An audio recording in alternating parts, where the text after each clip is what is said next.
कधी ओला दुष्काळ तर कधी कोरडा दुष्काळ. सतत वेगवेगळ्या संकटांचा सामना करत असलेल्या शेतकऱ्यांना दिलासा देण्यासाठी राज्य सरकारनं अर्थसंकल्पामधून अहिल्याबाई होळकर शेतकरी कर्जमाफी योजनेची घोषणा केली होती. पण या कर्जमाफी योजनेच्या अटी शर्ती आणि लाभ मिळणाऱ्या शेतकऱ्यांबाबतच्या निकषांमुळे अनेक शेतकरी लाभापासून वंचित राहतील असा दावा केला जात होता. त्या पार्श्वभूमीवर आज राज्य सरकारनं मंत्रिमंडळाच्या बैठकीमध्ये कर्जमाफी संदर्भात एक मोठा निर्णय घेतल्याची माहिती आहे. या निर्णयानुसार 2017 आणि 2019 साली झालेल्या कर्जमाफी वेळी कर्जमाफीचा लाभ न मिळालेल्या शेतकऱ्यांनाही कर्जमाफीचा लाभ दिला जाणार आहे. राज्य सरकारने अर्थसंकल्पामध्ये घोषित केलेल्या अहिल्याबाई होळकर शेतकरी कर्जमाफी योजनेच्या अटी शर्ती आणि या कर्जमाफीचा लाभ कुणाला मिळणार असे अनेक सवाल शेतकऱ्यांसमोर होते. शेतकऱ्यांमध्येही काही प्रमाणात संभ्रम होता.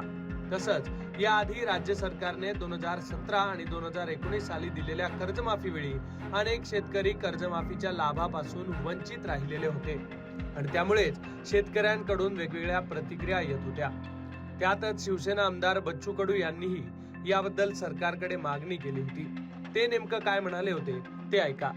आणि त्याच्यामुळे आता जे ओरड होत आहे का 2019च्या आतली म्हणजे महात्मा फुले मधले जी थकीत कर्जदार आहे किंवा ज्यांना कर्ज माफ झालं ते पुन्हा जर थकीत झालं 21-22 मध्ये, म्हणजे 19 मध्ये माफ झालं महात्मा फुले मध्ये, पण 21-22 मध्ये पुन्हा थकीत झालं तर सरकारनं फक्त त्याला 50,000 दिलेले आहे आणि ते ओटीएस केलेलं आहे.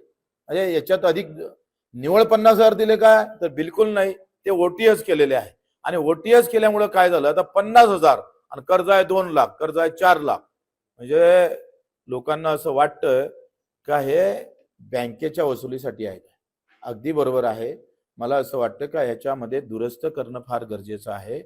कारण 2019चा जो कर्जदार होता तो माफ जरी झाला असेल तर 19 ते 25च्या काळात कोरोना आला, दुष्काळ आली, संकट आली शेतकऱ्यावर आणि या कोरोनाचा काळ 3 वर्ष होता.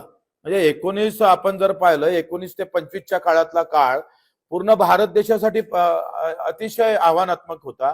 त्याच्यामुळे मुख्यमंत्री महोदयांना आम्ही विनंती करणार आहोत का महात्मा ज्योतिबा फुले मध्ये ज्यांना माफी झाली ते आता पुन्हा थकीत राहिले असेल तर त्यांना सुद्धा 1 ते 1.5 लाख रुपये, 2 लाख रुपये याचप्रमाणे कर्जमाफी करावी, त्यांना कर्जमाफीमध्ये घ्यावं. एकूणच या सगळ्या मागण्यानंतर आता सरकारने मोठा निर्णय घेतलाय.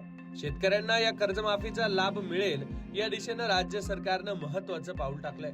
नव्या निर्णयानुसार 2017 आणि 2019 साली दिलेल्या कर्जमाफी वेळी अनेक शेतकरी कर्जमाफीच्या लाभापासून वंचित राहिलेले होते.